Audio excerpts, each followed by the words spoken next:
Hello, everybody. Welcome to the Retirement Success in Maine podcast. My name is Ben Smith. Allow me to introduce my co hosts, the crab cake and lobster roll to my fried clams, Curtis Wister and Austin Miner. How are you guys doing today? Doing well, Ben. How are you?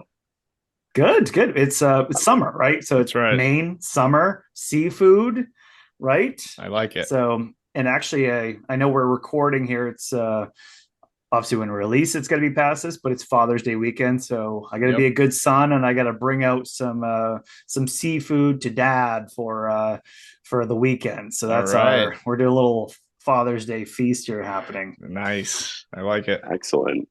So, well, obviously, we're doing doing another episode here today, episode 85. That's right. So we're definitely getting advanced in terms of numbers, which is great. And as many of you know, we always deep dive into many retirement topics, including the opportunities and challenges that many of us face. But what about the people themselves that are retiring, right? Mm, So if you zoom out and look at some themes here and shared experiences that shape our worldviews, what differs from one generation from another? What about the baby boomer generation? What makes them unique from previous generations that have gone through retirement? mm. Why do flippant statements such as "okay boomer" come about, and how do we turn that around? Yeah, So this is exactly what this show is about, turning "okay boomer" into "thank you boomer." I like it. I like it. And as everyone knows, we love to bring in guests who are kind of experts in the areas we're talking about. So today's guest is an accomplished, highly instrumental, and ambitious top executive leader with 30 years of experience in delivering fiscal, strategic, and operations leadership in challenging situations.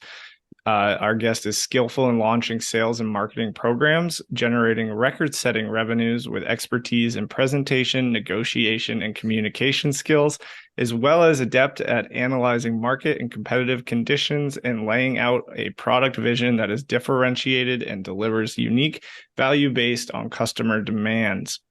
Our guest Ooh, brief. also wrote a children's book titled I Don't Want to Turn 3. That book explores what goes through a toddler's mind that parents are so desperate to understand. It's based on the true experiences he had with his 6 grandchildren that were born 2 each to his 3 millennial daughters. He goes by the pen name of Gramps Jeffrey, whose first book, The Secrets of Retailing: How to Beat Walmart, was written to help entrepreneurs and small businesses compete against the big guys. Ariana Huffington read his book and asked him to contribute to the Huffington Post. He Mm. has written over 100 articles about small businesses, education, and the homeless, and several other nonprofit topics dear to all of us. Our guest is also a co-founder of the website babyboomer.org that was built expressly to be a baby boomer's most trusted and ultimate source for news, information, and community. The mission of this site is to, 1, bring baby boomers together to improve their quality of life. 2, using baby boomers to help younger generations. Third, we have to help baby boomers pay it forward as knowledgeable elders. And last but not least, our fourth mission here is to change baby boomer perception from okay boomer to thanks boomer. So we cannot take credit for our show title here. That That's is right. clearly where we got that from. So our guest and his lovely wife, Kathy, currently live in Scottsdale, Arizona, where 2 of his grandchildren live. 2 more grandchildren live in Austin, Texas, and 2 other grandchildren live in Orlando, Florida. So with that, please join me in a warm welcome of Mark Joseph to the Retirement Success in Maine podcast. Mark, thank you so much for coming on our show today. Thanks for inviting me. I'm looking forward to this. Yeah, we are too. It's Mark, there's lots of things that get into around generational things, right? And so we want to obviously we'll dig into that a bit, but we always want to start with you and kind of we obviously Austin did a little bit of the read here, but we'd love to hear a little bit about your upbringing in terms of where you're from and what did you do for your professional career? Well, from a small town in Ohio, I grew up a happy guy. I went to a school in Ohio, got very cold up there, so I moved We to, know cold. cold. Oh, it's gonna. I live here in Scottsdale, Arizona. It's gonna be 107 today. That's hot. We don't know That hot. is very hot. but it's a dry heat, so it's not too bad. But so I decided to go into retailing. And so for my early part of my career, I was with chain stores and department store business and the off-price business. I was there when the dollar stores came about. And so that's how I started my early career. And I also went into manufacturing. Then I decided to become an entrepreneur. Because my parents were entrepreneurs, and I said, I'll probably go back to my roots. So I've started 3 businesses. One of them I took public, and that one became the premier business-to-business site on the internet where we sold in case quantity to small businesses all around the world, shipped into all 50 states, around 40 foreign countries. Our customer base were the moms and the pops who are surviving and thriving as the chains. And that really was the why I wrote my first book. My first book was called The Secrets of Retailing, How to Be Walmart. And I wrote this book because I was getting like 30 phone calls a week on, what do we do? We're entrepreneurs or small businesses. How do we really succeed? So it's 15 chapters. Each chapter addresses something different about being opening your own business. One of them is about how you hire people, and others about how you find products. Where do you find your location? How do you market yourself, both on the internet and traditionally? And then the last chapter, the 15th chapter, is exit strategy. What do you do? How do you get rid of it? What do and what's your next step? So that's what I did. And then the good old hit of us all was the COVID-19. So the pandemic hit. And so that's when I had a chance to really take a look at my 6 grandkids. And, I had all 6 of them here for about 6 weeks during the pandemic. And so I had a chance really to see. And that's why I wrote my book, for my children's book, I Don't Want to Turn 3. And it's a true story about my 6 grandkids. All the pictures are pictures I took that I sent to a illustrator who would kind of make them cartoonish, and that's where that came from. That's awesome. Very cool. And then over the last year or so, we have started the company babyboomer.org to bring together baby boomers. And so that's my life in a nutshell. Oh, that's awesome. Wow. Well, that is a very concise way of putting it, too. It sounds like you've done a lot. So how did you end up settling in Scottsdale, Arizona? Was it just the 107-degree temperature that got you there, or were there other reasons involved? Well, at the time, and I've been here 25 years, but at the time I was back 25 years ago, I was senior vice president of merchandising and marketing for a chain of bookstores called Crown Bookstores. I don't know if you're all familiar with that. But I was there when we took them from being the small little bookstores to the big, massive stores that they were. We had our national convention out here in Scottsdale, and it was the middle of winter. And on the 3rd day we were out here, I called my wife and I said, "We're moving out here. We're gonna live here." And I haven't moved. Here I am. I love Very that. nice. I love that. So on the kind of diagonal opposite end of the country, we have us up here in Maine in our retirement success in Maine show. Just kind of a general question, again, just to kind of ease into it. We like to ask all of our guests, do you have any connections to the state of Maine? Well, Maine, we were there. My wife and I were there just last summer because we wanted to complete our bucket list. Our bucket list was to visit all 50 states. I love And that. Maine was the last one. So we went up to Maine. We were there for a while. Went to Bangor. Great city you have. All right. We got I there. love that. So we spent a lot of time in Maine and ate everything you talked about for Father's Day. So that was great. That was great. So that's been my latest connection to Maine. I love that. That's awesome. I mean, talk about getting a flavor of our state there, just spending some time in vacation. That's fantastic. Well, Mark, we'd like to, of course, the episode we're going to talk about today is turning okay boomer to thanks boomer, right? So generations, right? So we're going to want to talk about generations here a little bit and the baby boomer generation. So we always want to start with definitions, right? So we're always using the same language together, and our listeners out there, we're not having preconceived notions of what we're talking about. So be helpful to define the baby boomer generation. How should we define the baby boomer generation, and what are some shared experiences that have shaped this group's world's views? Well, baby boomers were born between 1946 and 1964. So it's 18 years. It's a couple decades of baby boomers. They're between the ages 57, 58, 75, 76 now. And so those are the ages we're talking about. There are 76.4 million baby boomers in the USA today. They It's a big hold, number. and this is what you guys are related to. They hold 51% of all the wealth. This generation, these 2 decades of generation hold 51% of the wealth. They have 70% of the disposable income in the U.S. today. They spend $548 billion. That's with a B. $1 billion a year. This generation, they spend more than any other generation, and they have spent more per transaction. So they buy more. Their net worth is $70 trillion. They hold $20 trillion in stocks and mutual funds. The average baby boomer spends $63,000 a year. So that's kind of who the generation is and the impact that they're having and will have for a while. Because when you think about it, when they die off, that's a lot of money going back to the younger generations. That's right. When that all happens.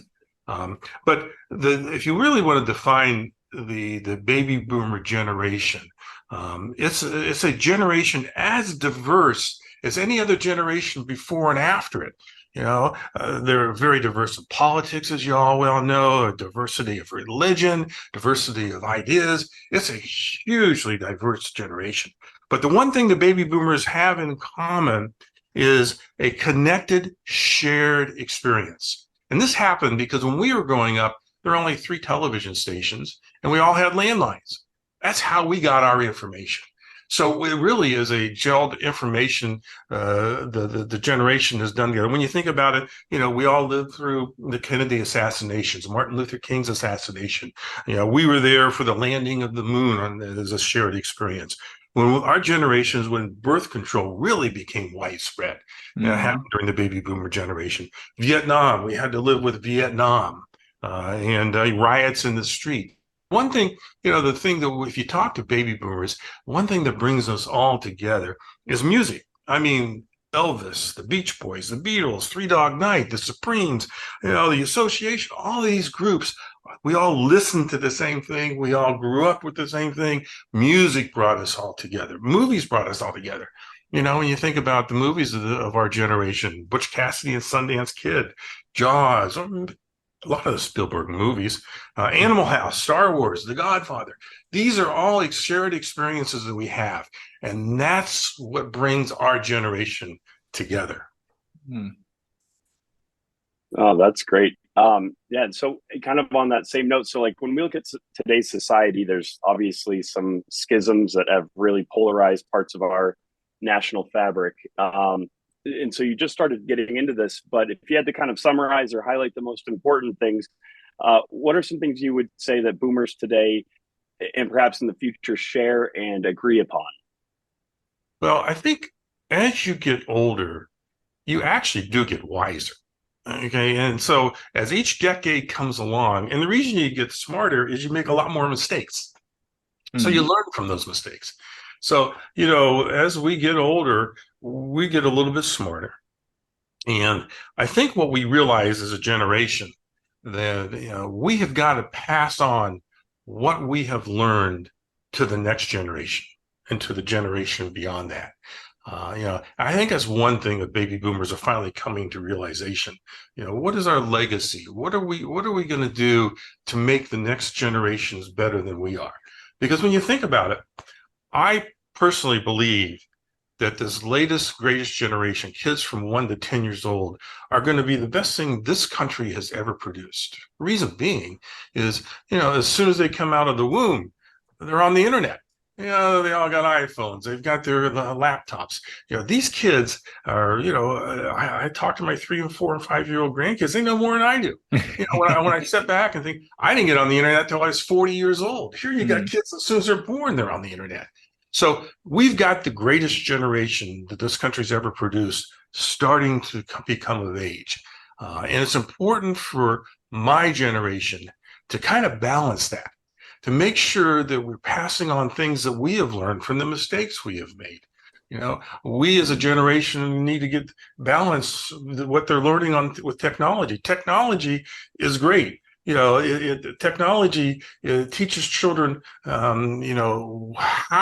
that's where they can go for answers and so forth. But it's up to us to round that out and bring all the information that we have learned over the years and spread that on. I think that's the obligation of the baby boomer generation, is we've got to teach everyone what we've known so they don't have to make the same mistakes. Mark, we're talking to a few guests right now coming up, and it seems to be a theme, right, in terms of boomers, right? Is that it's like this seems to be the first generation that has the most ability that to explore not only backwards, right? So ancestry.com, where do we come from? We can go really far back, more than we've ever been able to, and see where all of the roots go, but also from ascending it forward, as you're saying about educating the next generation. You have now all this technology that, in our own words, in our personalities, is to be able to share these messages into the future, by doing things like what we are right now, right? YouTube, and sending messages. And I can I'm your grandson, Mark, and I can say, geez, I want to go see what Gramps said about living as a boomer as he was a certain age. They in the future can go and kind of see your world experience and what were you saying at that time. That seems to be a first generation thing that we obviously people are good at little. They did it by books, right? They were doing a little bit by obviously in VHS before, but now just a more robust experience. I don't know, just an observation that I'm having here is just backwards forwards. It seems like boomers are embracing that more than any other generation. That's one reason we started babyboomer.org, is because, we wanted to be able to share with our baby boomers all the experiences we went through. In other words, there's great music and there's great movies and so forth. But we also need to offer resources that for baby boomers, for retirement, for financing, for travel, all those things that we want to do, because the baby boomer generation today seems to act younger than our parents. We seem to have a lot more energy. So we're out there doing a lot more stuff. But we also put it together because there's all these new challenges that we're up against, all the technological challenges. You talk to baby boomers, there's a lot, we didn't live it like you guys have. So it's a little more complicated for us. So we got to have all that on our site, and all these health issues we're going through, whether it's Alzheimer's or dementia or Parkinson's. We want to be a resource that any people can come to that can find information to help them. So that's what you talk about. That's one of the reasons we did start babyboomer.org. That's fantastic. And I think it's really awesome that you're starting that and rolling with that. And I want to kind of pivot a little bit here, Mark. And so I have kind of a two-part question. So I think there's this a dismissive attitude towards the baby boomer generation, primarily probably brought on by younger generations, but we have this it's kind of gained popularity with the catchphrase "Okay, boomer," right? I think we've all kind of heard that. Can you just talk about why you think that's there? Like, why is there that dismissive attitude towards the baby boomer generation? I think the baby boomer generation is a very selfish generation. When I say that, is that, when we were growing up in our 20s and 30s and 40s, our idea was, what are we going to do to get ahead? What are we going to do to really be more successful than our parents? And then obviously create success so that we can pass it on to our kids. And so we became, I think, a very selfish generation. And one of the things that's very sad about the baby boomer generation is, if you take a look at the divorce rate in this country, between 1900 and 1930, 1.1 people out of 1,000 in the US got divorced. Okay. In the 1970s, it was 4 out of 1,000. In the 1980s, it was 5 out of 1,000. Now, that's the prime years of the baby boomers when we got married and so forth. Now, luckily today, it's dropped down to 2.3 out of 1,000 that are getting divorced. So I'm hoping that our children learn from the mistakes of the baby boomers and kind of figure out, how to do better in relationships. How do they do better, in growing families and so forth. So, that's one of the things that I think has caused, the feeling of the baby boomer generation is it's been pretty selfish. Yeah. And that's just a statistical way of explaining, why it's been so selfish. Yeah, no, and I'm glad you brought that example because it gives kind of some real numbers there. And just kind of a follow-up, I think, do you think that kind of attitude of kind of the younger generations being dismissive towards the older generation, like, do you think that's just how people feel, right? Is this any different than how the baby boomers treated maybe their elders, or is it specifically kind of us to the baby boomers? No, I think it's happened all along, but keep in mind that the baby boomers are living longer than elders. Okay, my grandparents, all of them died in their 60s, except for one. And that's what happened during that generation. And then it became 70s and 80s. Now you've got these baby boomers living longer. So younger kids and the other generations get to see them more, get to see who they are, what their flaws are, but what also could be how they can help younger kids get even better by learning from them. So I think that's one of the things. I think every generation views that. I think when it's your guys' time, your kids are going to say the same thing. Exactly. And so it all comes back to, what do you want to leave behind? You guys, you're into money, you're into investments, you're into resources. But when you die, you don't take that with you. Right. So what is it that you're going to leave behind? Is it going to be a lot of money for your kids? Is it going to be how you taught your kids? Is it what is going to be your legacy? And I think every generation has to deal with that. Yeah, and Mark, I think you're bringing on a pretty important concept, right? Because it's I don't think the human trait here is that we're used to being as old as we are right now, right? We've never kind of as a group lived as long as we are today, right? And that's getting more and more. But with that, as you're saying about babyboomer.org, saying, well, geez, we're now having to work on being healthier, right? And there's conditions and diseases and things that are cropping up because of us being older than we ever have before. But I want to ask another question here about we actually had a guest on, Jess Maurer, who was the director of the Maine Council on Aging, and she was bringing up this concept of ageism, right? That our society today adopts ageist attitudes. So, again, she was defining ageism, right, as this we have certain stereotypes or beliefs about people that are older, that they're less capable, that they're less intelligent, that they are, to your point, maybe there's maybe a selfish thing. Whatever the stereotype is, there's attitudes towards that generation and them not being as capable. So I guess the question we want to ask is, baby boomers as a group, as a generation, what are you doing today as a generation to battle the ageist attitude that many people and companies have? Don't lose sight that there are 12 million businesses today still owned by baby boomers. Okay. And when you step back and think about that, 12 million businesses, that means the baby boomers, people in their 60s, 70s, 80s, they're still involved. They haven't given up on the idea that I'm too old to do this. They are still involved. So you got to kind of put that in perspective.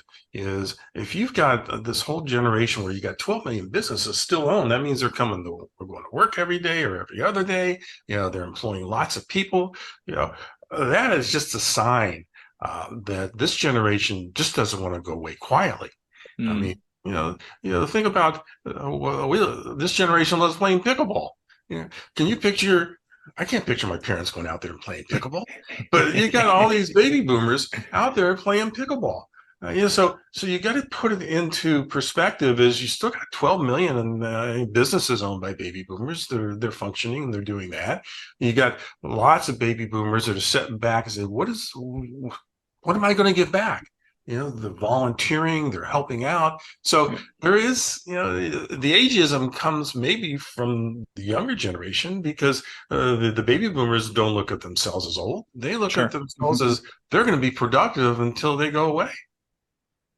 Yeah, and Mark, I'll add to that too. Is I think from a age perspective is look.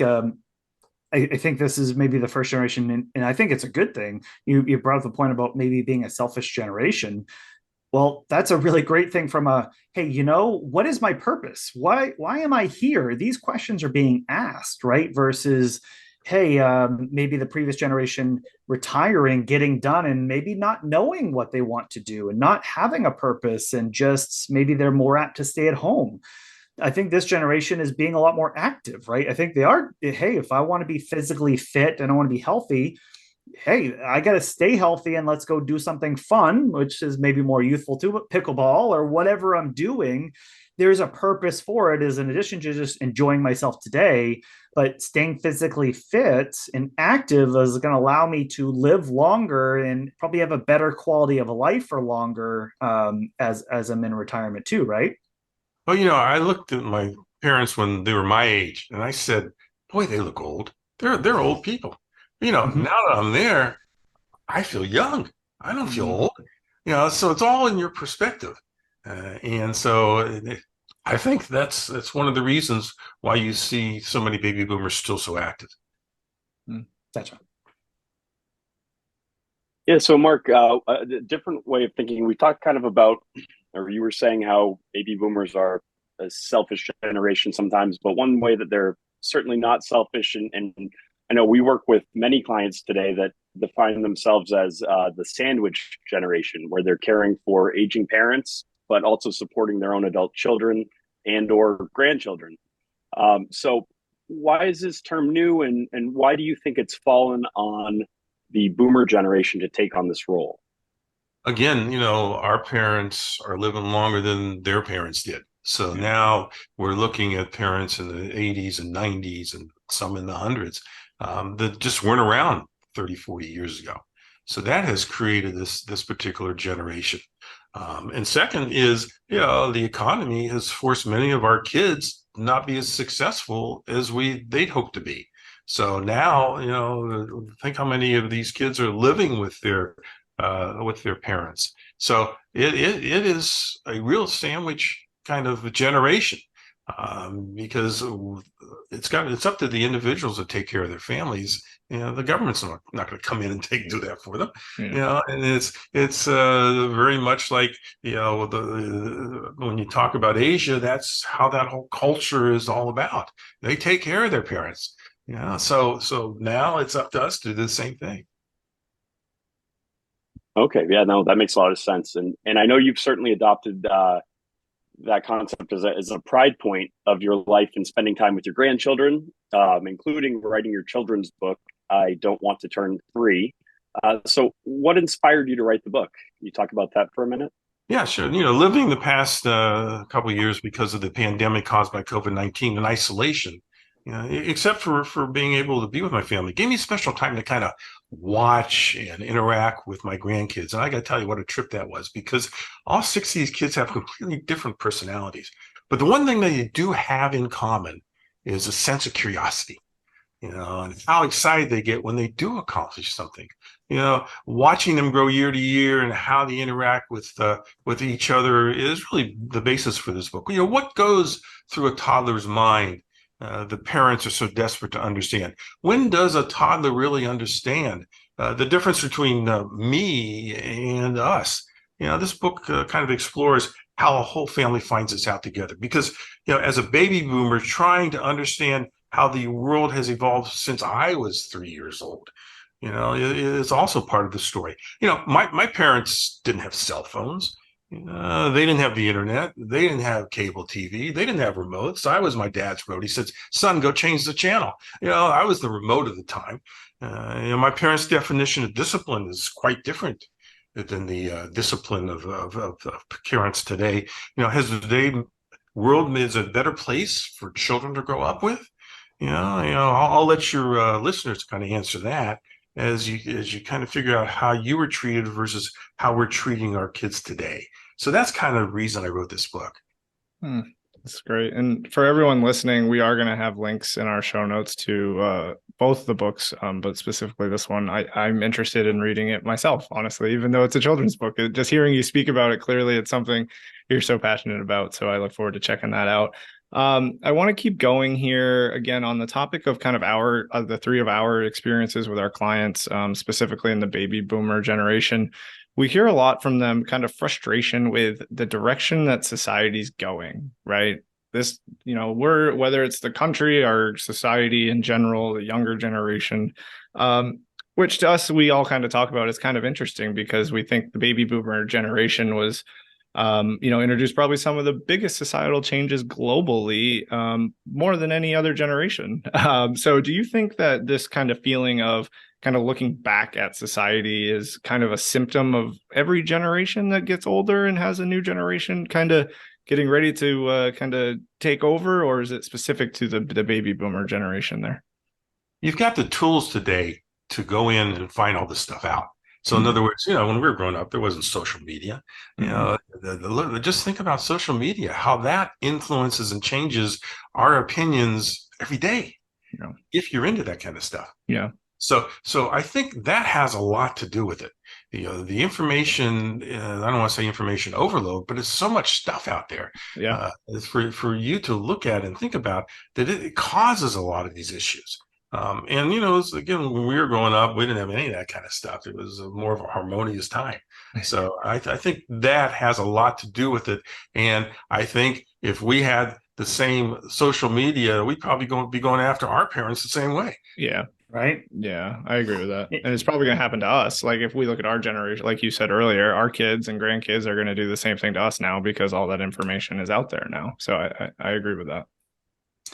And Mark, I think I'm just doing some research on that topic on the side of the concept being moral decline, right? Is the generation before us is or the generations after us are not as maybe morally strong as what we feel. And I kind of, to what Curtis said, is I almost think about this about thinking about the 70s and the 60s, right? Is to talk about music and the banding together around kind of peace and love, right? And I could see where maybe here's a generation before, that fought World War II and said, geez, look at this group of people that are just protesting a war, and they're protesting civil rights and all these things that we fought for a country to come together, and it's coming apart.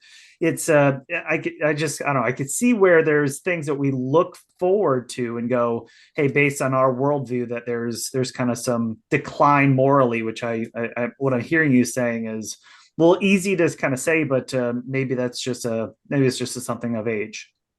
Well, what's interesting about what you're talking about is my parents and that generation, they're known as the greatest generation. Yeah. And reason being, when you think about it, they grew up in the middle of a depression. And then they went off and fought in World War II, and they saved democracy. They saved the world. They sure did. So when they came back, they were a very disciplined generation, okay? Because the world made them that way. We were kind of talked about a little bit earlier, but I was thinking about discipline. I mean, when I was a little kid growing up, my mom would say, "Wait till your dad gets home." And he'd come home and he'd pull out his belt and he would chase us around the dining room table. That was discipline at the time. In fact, he had this fraternity paddle that he used on us, my brother and Larry and I. And so one night when they were gone, we went into his closet and we took the fraternity paddle, and it was in late fall in Ohio, and there was a lot of leaves on the ground, and we buried the paddle in the middle of the leaves, and then it snowed the next night and covered it all up, and we went back that spring to see if the paddle was there, and it was gone. So it was like a miracle to us that it was kind of like, now I never really chase my kids around the dining room table because I learned from that. That's how you learn. You learn that that's not the discipline you do. And I think my kids even learn from us, and they discipline theirs kids even better than we ever did. Yeah. now their kids are going to timeout, so they can't be with their friends and participate. So I think that's part of the evolution you're talking about. Yeah. But let's on to the site. That generation that went through World War II, they really were the greatest generation. Yeah, I think I think we all have again family members that we know or friends or community members where, geez, you hear their story of what they had to go through, and even is your point about first of all depression, where no one had food, right? They didn't have any money, and they had to get through it and ration as much as they could. To then go to a global war where eradication of the world as we know it was at stake. Yeah, that, geez, huge things, right? So we're all built, of course, on that foundation. So a lot of gratitude for that. But I want to ask a question, kind of back to baby boomers here for a second, Mark. Obviously, we kind of talking about babyboomer.org, right? So I'd love to hear about your genesis there, about your thought to start the site with your co-creators. How is it going regarding traffic and content, and what are some future plans for the site as the generation continues to age? What's the evolution here? Well, the reason that we started the site, and I myself started with 3 other baby boomers, so there's 4 of us involved.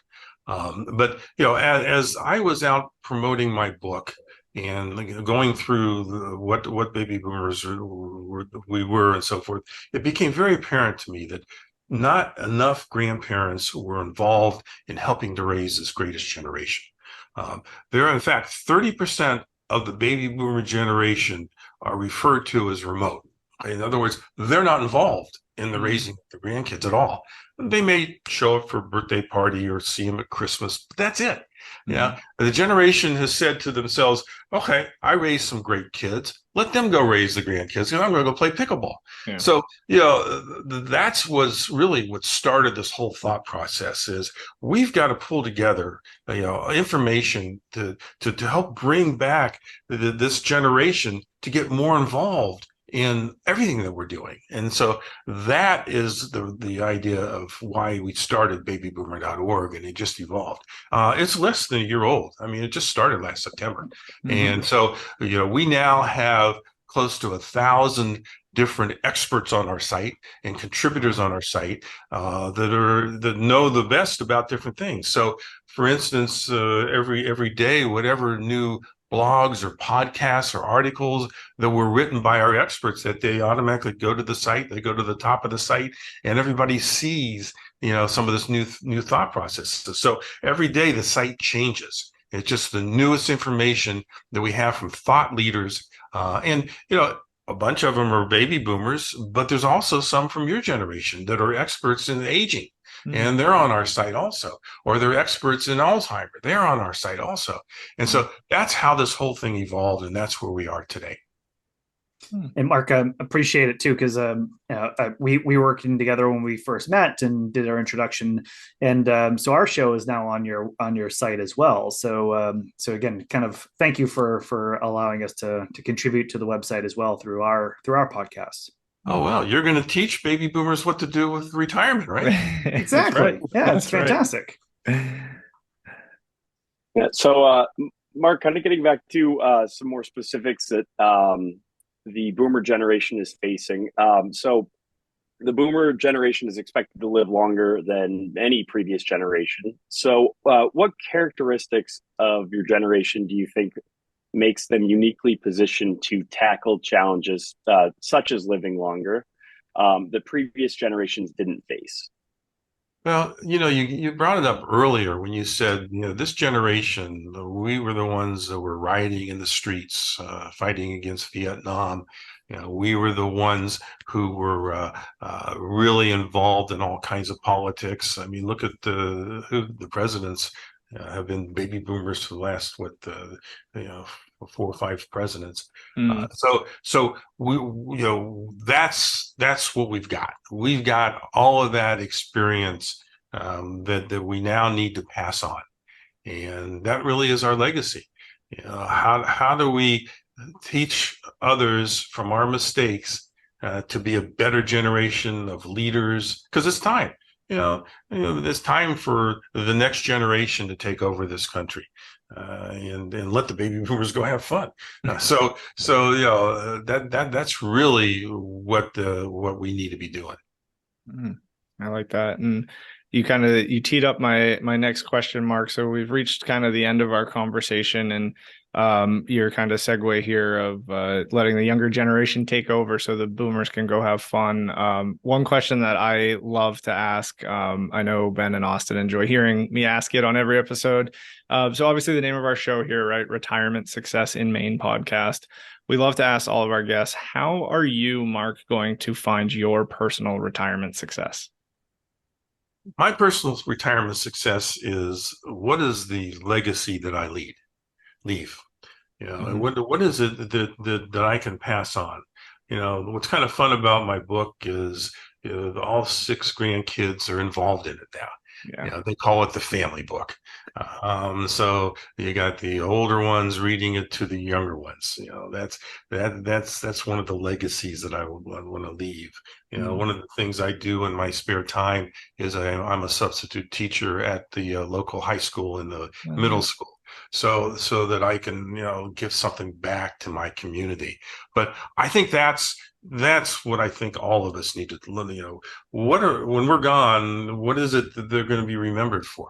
And that's why it's important for us to share these experiences, pass on the experiences, and hopefully, you guys are on the babyboomer.org, that someone's going to learn something from one of your podcasts. That's a legacy. That's what we want. If we can touch one person or 2 people, with information that makes them better and makes them want to help others in their community so that their community gets stronger, that's what it's all about. That's fantastic. Love that. Mark, thank you so much for coming on our show. Really, the pleasure is all ours. I know we learned a lot today. I know our listeners did too. We will have, obviously, we'll link babyboomer.org on our show notes. Yep. When we'll have a link to both books, the I Don't Want to Turn 3. So perhaps some of our listeners out there can buy that book and they can read that to their grandkids. That's right. But also I think we got some entrepreneurs and business owners in the midst too, which we've kind of covered in a few shows. So maybe they might check out Secrets of Retailing and How to Beat Walmart. So that's something else. We'll put those 2 links in there as well. But thank you so much for coming on our show and sharing some of your knowledge around turning OK Boomer to Thanks Boomer.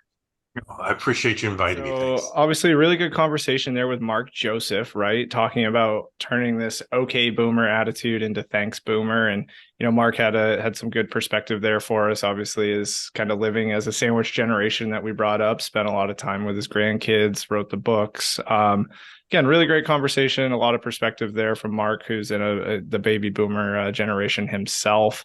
Kind of as we always do with all our shows, we will have a website here with some resources. I know Ben just kind of listed those off for everyone. A couple books from Mark's website, babyboomer.org.